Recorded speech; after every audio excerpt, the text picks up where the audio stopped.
how to cultivate a team so that you actually get the best with the people who work for you, that's a whole different skill set. We help people find hope in the midst of the things that are hurting them the most. We don't teach comedy, we don't teach improv, but improvisation, I'll call it, is an applied toolkit that works really well for learning.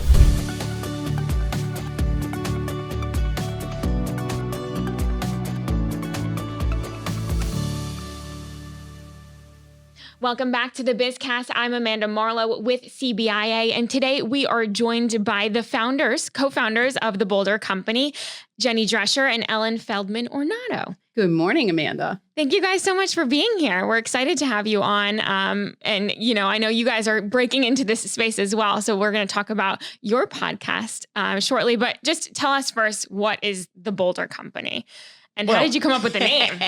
That's actually one of my favorite questions. The Boulder Company, we love to say we are not from Colorado. So Boulder, it does not have a U in it. It's Boulder, like be a bolder version of yourself. That's how the name was born, because what we realized a few years ago working with our marketing agency at the time was the thing we really help people do is become the bolder version of themselves, to feel like really like free to be who they are and be powerful and expressive at work, like bring their whole self to their job, because that's always what we're all after at work.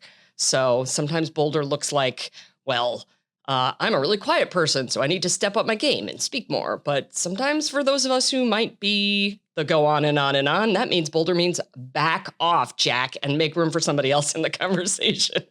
I love that. And is that something, was it like there are a number of names, or you guys just really started to think about what you do and that really seemed to fit? Well, there was. So we started as J&E Enterprises. Isn't that clever? And then we went to Connect and Improv, because the genesis of our business was that we were taking courses in theatrical improvisation and realizing that the skills that we were learning in improv were directly affecting the way that we were facilitating conversations with other people in our individual businesses.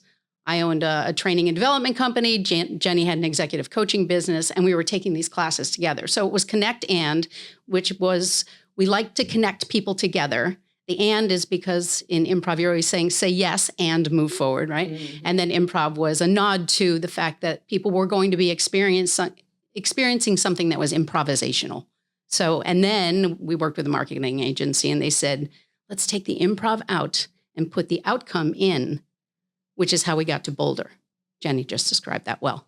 Well, I love that. And, it's, you guys certainly have bold personalities as well. So yes, I think it definitely fits. Wallflowers are here in the studio with you today to be shrinking. Yes. So I do want to dive in a little bit deeper, kind of about the story. I know you said both of you had your own separate businesses, but had been working together in any way, or just became friends through the course? We've actually been friends for 21 years. As of this year, we met in 2003 through another mutual friend, and we met in business networking, and we immediately became friends, fast friends, got along swimmingly. And so we were friends for 10, 12 years before we actually went into business together. But never, even as friends, never really did business together. No, not at all. Never thought about it. No. Well, I had my own business starting in 1997, doing marketing, public relations, and training. So I was moving towards a full-time gig in training and development, but I was also doing marketing and PR and sponsorship sales. And my career path is more like a ride at Six Flags than a direct path. Well, most people's are, right? So I was working for myself, and Jenny was still working in the corporate sector. Okay. And most of that time. This improv class sparked something in you. Well, I actually grew up as a theater kid. So while I was still working for other people in the mid 2000s, I guess 2010-ish, 2011-ish, I don't even know. I rediscovered improv because we've got our fabulous little local comedy company, CT, which everybody knows and loves. And I was like, man, why did I ever stop doing improv? And so I went and started doing it. And I was already coaching and facilitating while I was working for other people. So I was really working like 2 full-time jobs. My side hustle to grow facilitation and coaching, and my regular job was an import-export business that I worked at. And so I said, hey, come with me and do this. And she said, yes. And so I immediately just said, oh, this was the toolkit I was looking for, because So Boulder Company, we don't teach improv. Like we don't teach comedy. We don't teach improv, but improvisation, I'll call it, is an applied toolkit that works really well for learning. So that was what we both immediately gravitated to in our work as facilitators, because improvisers do all the things that we need to do in business all the time, like listening, like working with other people's ideas, like making each other look great and working as a team. So that's where it applies. But I would say, honestly, that was sort of the genesis of what we've built, which is turned out to be very different than where we started. Yeah. So you went from, just so I can get the story right, you started in this class really to do something kind of fun. Yeah. Get together with each other. And then from this sparked the idea of going into business together. Exactly. I think it was burritos that sparked the idea of going into business. Burritos really was definitely the setting. Burritos Texas. were really the spark of the Boulder Company. Yeah. We were sitting on a curb at a conference of applied improvisation. So it was the international conference. And we looked at each other and said, why don't we do something together? And that was the beginning of it. So I was still running my company. Jenny was running her company at that point. And we started this one thing together as an idea. And then that took off. And we like to joke that it was like 1/3, 1/3, and 2/3 in the middle. And because people really gravitated to the way that we were teaching the things that we were teaching, which was mostly at that time 2 individual entrepreneurs who needed to develop their presence so that they could go to networking events and not fall on their face when they introduced themselves. We saw such a need because we would go to these networking events and people would stand up and introduce themselves and lose all of their power and energy. Like they would not be a good representative of themselves or their brand. Right. Like they would stumble or babble or vomit on you. Like, hi, my name's Ellen Feldman Ornato, and I'm owner of the Boulder Company. And what business card? And people that had so much in their brain, but just couldn't articulate that. Yes. Right. And nervousness, right? Nervousness is a part of that people go into business for themselves because they're great at what they do, but are always the inventor of articulating what you do, why you do it, how you do it. I mean, that's being in business. That's entrepreneurship, 100%. And so we wanted to be able to help make a difference in that. And it grew from there because, from the 2/3 piece, we really built out these topics and our programs, and we just added a lot of experiential learning. Like learning by doing, like try it on. We like to call it our learn it, do it, own it approach, because all day long, I can shove information at you. I can PowerPoint you to death. We've all been a victim of death by PowerPoint. But like, how many times have we been to a conference where you learn for 2 days and you walk back out and you're like, yeah, I remember one thing from that conference. And then the bigger challenge is, do you actually take that one thing that you learned at that conference and go back and apply it consistently over time to change your own behavior or to affect the people around you? Overwhelmingly, we hear from people, I send my people out for training. They come back and I say, what did you learn? They're like, well, I don't know. And I think to myself, I just spent 10 grand to send these people to this thing and paid for all their lodging and planes and all of that stuff. And it's not impacting my business. It might enrich the individual, but if their goal is to enrich the whole team or to have that training make an impact on a whole team, we've found it's most effective to have people learning the same things together and then applying them together so that they have a common language, so that they have the energy of having gone through that process together, and they deepen their relationships, which makes it likely that when they encounter conflict, they actually have enough skin in the game in terms of their relationship that they care about the outcome. We help people find hope in the midst of the things that are hurting them the most, because very often what happens is we get called in by small to medium-sized companies most often. That tends to be a lot of who we work with, although we occasionally work with larger enterprises. But they'll call us and they'll say things like, my executive team they're not talking to each other. They've worked together for 10 years, but they're falling apart, and now they're angry and there's hurt feelings. And that makes people on a team feel like really disheartened. And ultimately, it's bad for the company because it trickles down. Totally trickles down. And it completely works against everything that they're trying to do together. Like any kind of vision that they have is 100% impeded when that's what's going on a team. So we get into those conversations with people, and we find out what's really hurting so that we can help them, and we tailor and customize the programs that will actually solve what they need to solve for. And I don't honestly know if there are a lot of people in our industry, like if we think of ourselves as learning and development company, there are a lot of cookie cutter companies out there, and that's not what we do. And our custom programs are really designed to help a client get from where they're hurting to where they're thriving, and they're communicative and they're collaborative and they're adaptable. Like, adaptability is one of the major things that people need right now because the world changes fast all the time. And do you notice that people, a company will call you, they think that they have a diagnosis, and then you realize that Yes. it's a little different? Yeah. And I have a perfect example. We had a company that contacted us. It's actually somebody we've known for several years. And she said, we just got back our engagement survey. And the number one thing that we're hearing is that our managers are not providing any level of positive feedback to their employees. So we'd like you to come in and do something on giving positive feedback and praise. And we said, well, can we just get into a deeper discussion about what the conditions are for those managers, how often people are turning over within their departments? Do you have some managers that are thriving and others that are not? Is this an isolated problem? Is this across the company?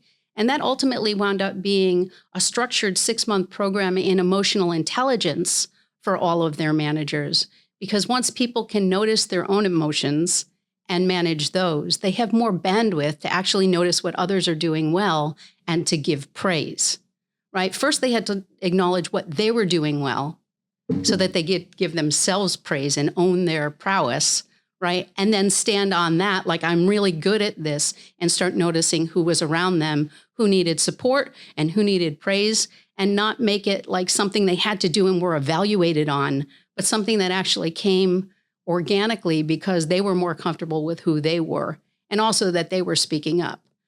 And when we talk about culture, do you think that word has maybe its meaning has become more important to companies in recent time? Well, I think that culture is kind of a ubiquitous word, right? It's like everybody talks about culture. So the way we like to think of the work that we do is we narrow it down to what is the actual working climate, right? Like, what is the climate? Like, we feel climate. So that's really what we respond to. So one of the things that people come to us with as a problem, for example, is we have a retention problem. We have an attraction problem. We can't find great people, right? It's everything. It's our culture. And I'm like, okay, can we narrow it down just a little? So that's really where we help people get a little deeper, is like, it's like if you imagine going to a doctor and saying, I hurt. Like, everything hurts. Okay, great. Let's start there. Like, let's get a little more specific about like what Head, shoulders, actually knees, hurts. and toes. Head, shoulders, knees, and toes. That's it. So we like to drill a little further down, because 9 times out of 10, it's not the culture, because that's just such a big word. It's specific behaviors inside the culture, inside the working climate, that are working for or against what the company is after. And that's where we like to make the impact, is because it's not just about learning, it's about behavior. It's about, how am I behaving every day? What am I demonstrating daily that is a reflection of where we're trying to go and how we're trying to be together in our workplace? And the thing that's so cool about that is that because behavior is 100% learned, we can learn replacement behaviors. So if I know that when I notice my emotions rising, I get more agitated and more loud, once I notice my emotions rising, I can remind myself to take a deep breath and to just, ask a question, do something to offload that emotional rise, so that when I come back to the conversation with the person, we now have a more measured conversation that's actually about what it's about, instead of the emotions that were affecting how I'm responding, right? So we help people get to a place where they're more actively choosing the behaviors they're exhibiting, and we give them the space to have these things happen over time. I mean, you need to do a lot of self-reflection for that, which not everyone's that great at. Well, it's a big part of it, actually, because one of the things we see, particularly we work a lot in heavy industry sectors. Manufacturing is very dear and near to our hearts. AEC, architecture, engineering, construction. These are sectors where, like, the work is hard. The environment is fast-paced and intense. There's, a lot of actual labor involved. And these are not spaces that have a great history of, if you look at manufacturing, there's like a 150-year legacy of you're a part of the machine. And so manufacturing is, across the board changing that, which is wonderful and amazing. And it takes time. So behavioral changes like, oh, wait, I need to actually stop and reflect on how I'm showing up instead of blaming you. We see that all the time in industry sectors like that. Yeah. How did you get to really, manufacturing being a big part of the industries that you're working in? So part of it was intentional and part of it was actually catalyzed by COVID. So our trajectory is we started in the individual market with entrepreneurs. We started going to a lot of networking events. We caught the eye of AARP here in Connecticut, started working with all 200 of their volunteers. Then we went to the national level of AARP, started doing that. Because we were doing that and getting a little bit of press, somebody Googled business improvisation, found us, and invited us to speak at a conference up in Saratoga for SMPS, which is the Society of Professional Marketing Services, which serves the AEC industry. And we went, oh, wow, a whole sector that we never even thought about approaching. Now we were having conversations about the skills that we were teaching were a direct fit with the challenges that they were experiencing. So then we got involved with the Construction Institute here in Hartford and started doing a lot of work with Construction Institute and AEC firms. And then actually Denise Whitford, who works for the Small Business Development Center, invited us to a family business event at the, I think, Farmington Savings Bank at the time. And we met the woman, Sabrina from Alltech in Torrington. And she said, you should check out women in manufacturing. So we went to an event and I was like, wow, here's a whole other sector of people who are talking about. So it was kind of like just kind of popcorn. And then all of a sudden it was like, wow, manufacturing. And in 2019, we spoke for the first time from the main stage at Women in Manufacturing in Denver, Colorado. And that's where we started to really make inroads and awareness about the direct fit between the skills we were teaching in the manufacturing sector, particularly with women leaders. And that's just evolved over time. And really, construction, manufacturing, both things you're working with your hands, a lot of math involved as well. And not always the type of people that you see having those same types of like soft personal skills. Well, a lot of their we love engineers. Yeah, we love engineers. Well, their successes are brilliant. I mean, we love working with engineers, like Ellen said, because they're brilliant humans. And people who can math, man, I respect all day because Drescher does not math.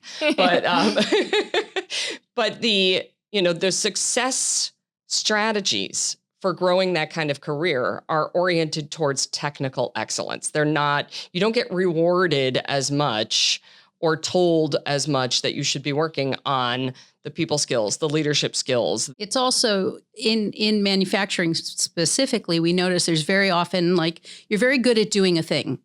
So you get so good at doing a thing that you get promoted to managing people who are doing a thing. But that step from doing a thing to managing people who are doing a thing, there's no training that fills in all of the gaps so that you're not only trying to have people do things the way you do them, but you don't have the skill set to even understand that people do things differently. They work at different paces. They need different communication styles. Some people will come to you with problems. Some people will never come to you with problems, and they're the ones that see them. Like how to cultivate a team so that you actually get the best with the people who work for you. That's a whole different skill set. And unless they're an incredibly well-rounded human, they generally haven't gotten that, because we know engineering programs are like 98% technical and 2% you're going to interact with other people.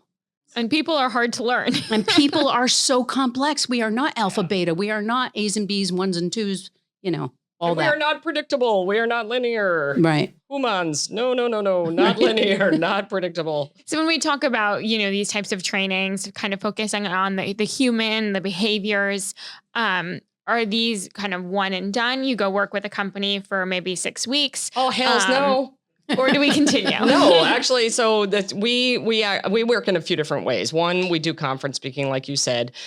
We do sometimes do an occasional, what we call a one-off, where somebody will call us in to do, say, an employee resource group session because they meet periodically. An ERG might meet quarterly, so they might call us up and say, can you come in and do a session on, say, emotional intelligence or adaptability or something like that.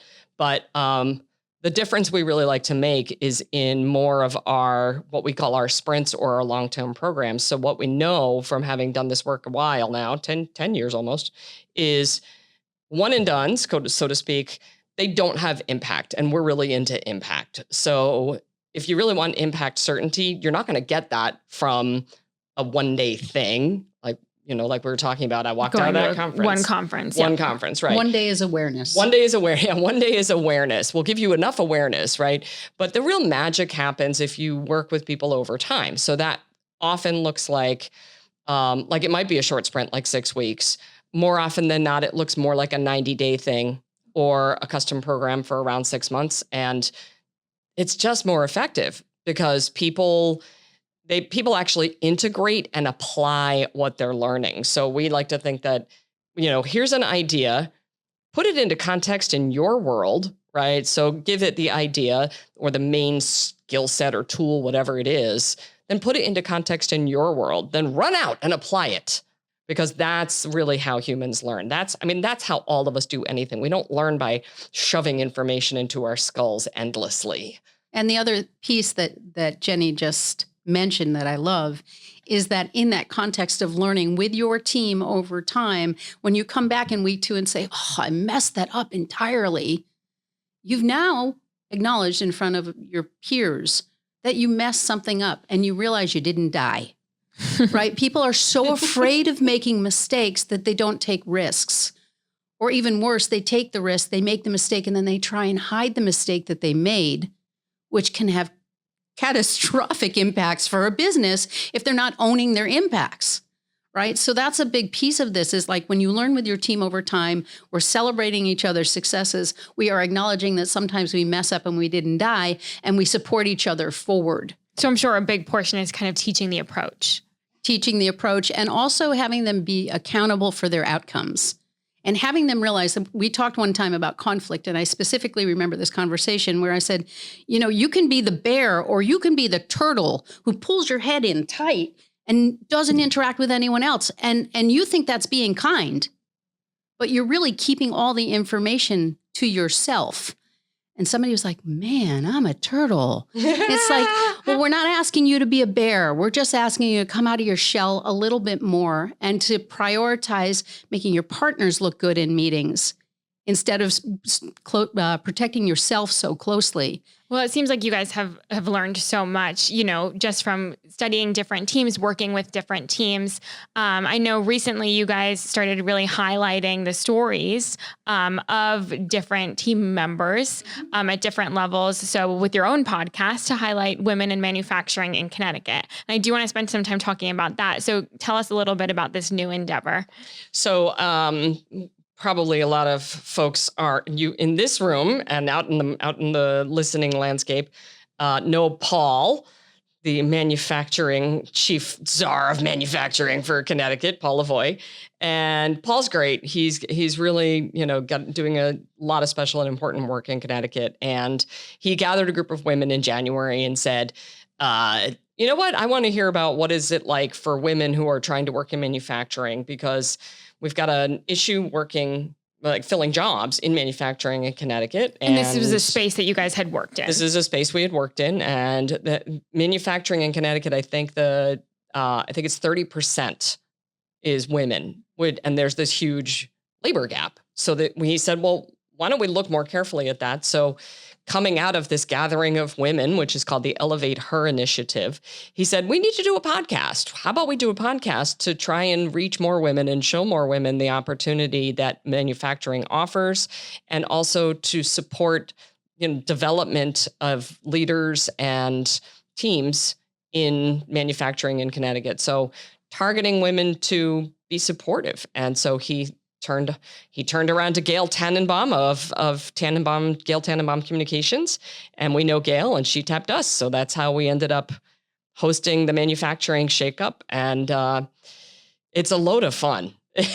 Right. We get to talk to brilliant people, which is great. And really kind of taking best practices, lessons from, all areas of the manufacturing sector. Yeah. I mean, we're looking to talk with women who are at the very beginning of their careers, women who are in the midpoint, and women who have reached like a Cindy Bigelow of the world, who's been running her family-owned business for quite a while, right? So we're trying to get different levels of expertise, different trajectories into manufacturing. Most of the people we talk to, except for people who were born in manufacturing families, are accidental manufacturing people. Like they got out of college and there was a job at a manufacturing place and they went to it and went, oh my God, it's so cool to see how stuff is made. And they come in one place and they realize there are a million different jobs that they can be doing there. And that's most often the story we hear, is that of opportunity for growth, great working environments, really turning around that impression of dark, dirty, and dangerous, which is a very outmoded way of describing the manufacturing sector. And there's some great stories there of women in. And so that's really what we're highlighting, as well as the skills that women need to develop. Things like becoming better at networking, understanding emotional intelligence, understanding presence and presentation and how you walk into the room, and finding a seat at the main table instead of sitting at a chair along the edge. Subtleties that maybe they didn't learn or aren't aware of that make a difference in terms of how you're perceived. So we're excited as heck. And we're also working with Maselli Productions. Two wonderful Connecticut companies now highlighting different employees across the state. So we're excited to see more episodes and listen to more episodes as well. And just, the manufacturing sector in Connecticut is something so special. It sure is. And we're happy to see that you guys are highlighting it. Yeah. And you can find it, if people are interested, it's called the Manufacturing Shakeup. You'll find it on LinkedIn. We have a dedicated page. Goodness knows Gail is putting up posts almost every day about it. So if you follow Gail Tenenbaum or connect with her on LinkedIn, you're going to find it there. It's also going to be on YouTube and all of the most popular podcast platforms. Great. Well, we're certainly hoping our listeners go over and listen to that as well. Yeah. How can we connect with you? If businesses are interested in, just connecting with you personally, or, interested in the Boulder Company services? Well, obviously, you can find both of us on LinkedIn as individuals, and Boulder Company has a page there. And then our website is thebouldercompany.com, spelled all out. And I know when we've spoken before, you guys do business with companies, across the country, even global companies. But something that you've really been looking to focus on in the coming years is building the base here in Connecticut. Oh, absolutely.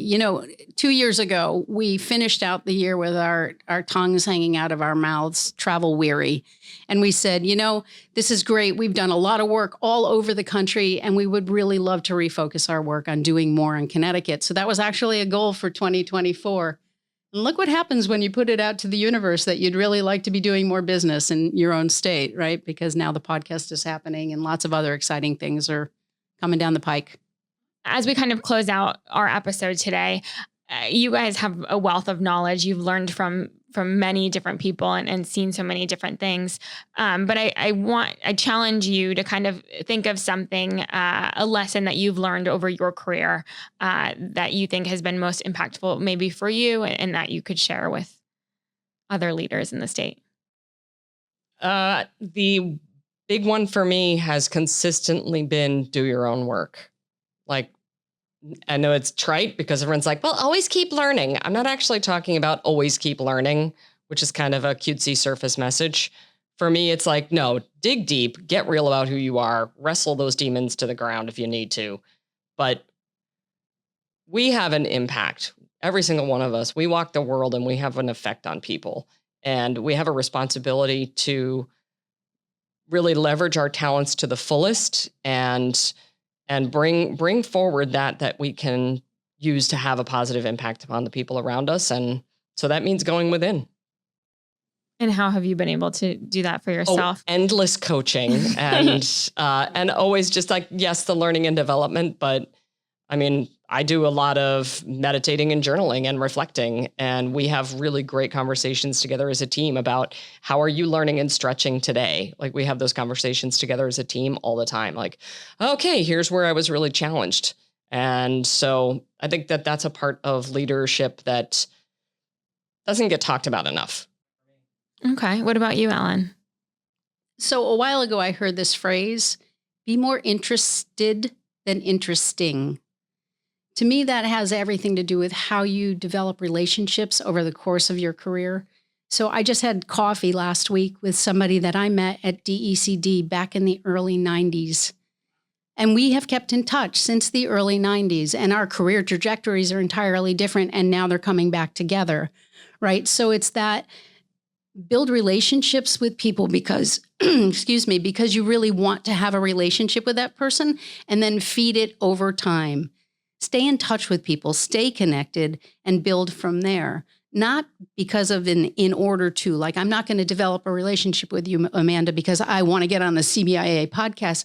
I just want to know who you are and understand how I can bring the networks that I have and connect you to other people, right? That brings me joy. And it also bears fruit over the course of a career when you get to know people and then continue to see them in beats over the course of your career. Great. Well, thank you, ladies, so much for coming on the BizCast. We're really excited to have you and excited to see more episodes from you. Thank you. Thank you. And thank you for listening to this week's BizCast. You can listen, like, and subscribe to our podcast wherever you get your podcasts. Please leave us a review and let us know if you have ideas for a future podcast. And for more episodes, head on over to CBIA.com.